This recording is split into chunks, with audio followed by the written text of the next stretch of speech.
pesan yang ingin disampaikan bahwa satu, negeri ini sangat indah gitu kan.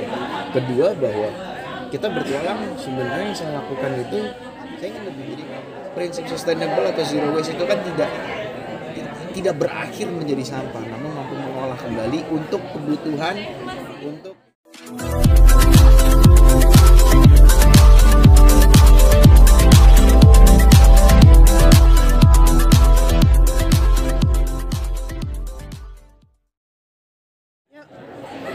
Mas Ramon, kan bertepatan hari ini Hari Peduli Sampah Nasional. Kalau dari Mas Ramon sendiri sebagai pegiat dia suka jalan-jalan tuh gimana menanggapi hari ini? Hari Peduli Sampah Nasional. Sampah Nasional. Ya, karena kalau menurut saya, kenapa sampai hari itu ada, berarti kan masih ada persoalan yang belum selesai.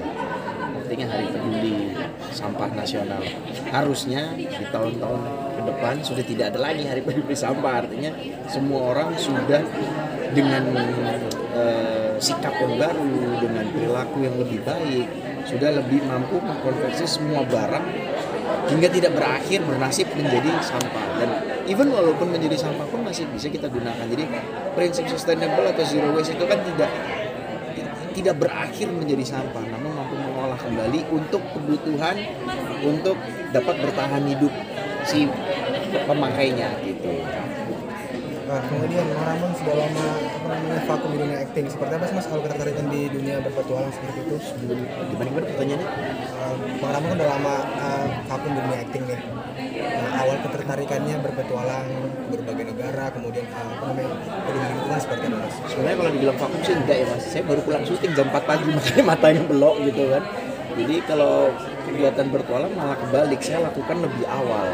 Dari zaman masih Sispala, SMA, zaman mahasiswa, Mapala, sampai dengan hari ini, ya saya masih terus kegiatan bertualang. Bahkan boleh dibilang ketika ngeliat saya di syuting, itu subsidi silang bos, untuk gajinya untuk membawa saya bertualang. Tapi cara membagi waktu seperti apa? Bagi waktunya santai ya, syuting malah kalau lagi nggak ada kegiatan ekspedisi aja.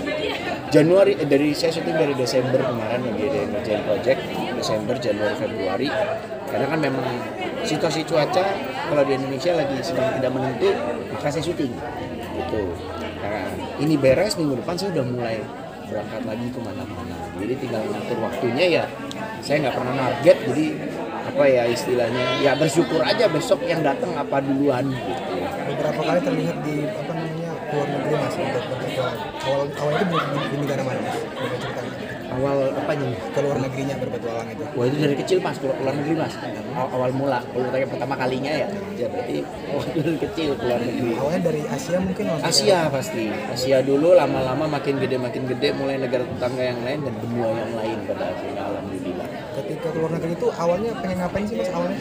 Pengen ngapain pasti jalan-jalan ya, dalam artian pengen kayak melakukan ekspedisi aja gitu, mendaki gunung di negara A, mendaki gunung di negara B, kemudian melakukan long march di negara A, kemudian ngapain di negara B. Intinya seperti itu ya. Memang pada dasarnya saya suka melakukan kegiatan di luar ruang gitu, dan ingin mencoba tantangan yang ada di luar negeri, dan ini lebih melihat bumi secara luas lah ya gitu.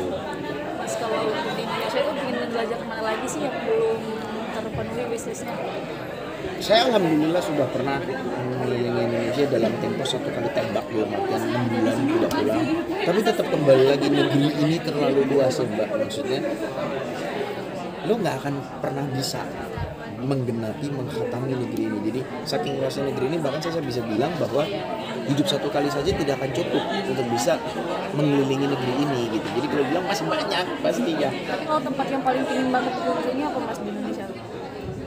Paling banget ya, ditanya paling banget. Kalau sampai sekarang saya masih pengen banget ke Bovendigul ya gitu, dan faktor historis gitu. Bovendigul, nggak tahu. Boleh tanya sama keluarga Bung Hatta, Bovendigul itu apa gitu ya. Jadi memang itu wilayah yang memang secara tempat itu faktor historisnya besar. Bung Hatta pernah dibuang ke sana gitu kan, dan itu berada di Indonesia Timur gitu kan. Kita melihat bahwa kalau dikatakan yang indah, lebih indah banyak, tapi karena saya ngejar faktor historisnya. Selain Bovendigul masih banyak tempat lainnya yang pengen saya kunjungi, yang memang bahkan tidak ada namanya karena saking besarnya, saking luasnya negeri ini. Coba Bang Rama berpetualang kemudian aktif juga syuting. Anak seperti apa sih Mas tanggapannya? Anak istri seperti apa? Anak justru senang-senang aja ya, alhamdulillah. Mereka tahu ini pekerjaan bapaknya kayak begini nih, gitu. Bahkan anak saya bangga ketika ditanya di sekolahnya saat yang lain orang tuanya kerjanya apa, polisi, dokter, tentara. Kalau anak saya bilangnya, papaku kerjanya di gunung, pulang-pulang bawa uang, dikira ngepet. Bapakku kerjanya di gunung gitu, bapakku kerjanya di laut. Malah seneng lah ya saya melihat anak saya bisa melihat itu. Gitu. Kemudian sang istri seperti apa Mas tanggapan Mas? Apalagi Mas yang berpetualang kan ada berbagai resiko mungkin. Apalagi naik ke gunung kan tentu banyak resikonya Mas seperti apa? Resikonya mereka udah tahu bahwa dari muda, dari saya masih single juga kegiatannya seperti itu. Gitu. Tapi melalui Bang Rama yang cinta alam kemudian yang berpetualang, apa sih pesan yang ingin Abang sampaikan ke orang-orang mungkin? Ke orang-orang pesan yang ingin disampaikan bahwa satu, negeri ini sangat indah gitu kan.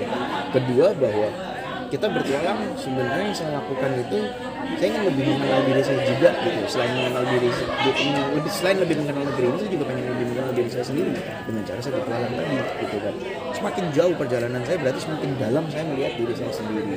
Lalu pesan yang ingin disampaikan juga bahwa budaya yang dimiliki di Indonesia sangat berjuta-juta gitu kan. Budaya yang dimiliki, suku budaya, segala macam, segala kearifan lokal yang Indonesia miliki itu sangat kaya raya gitu.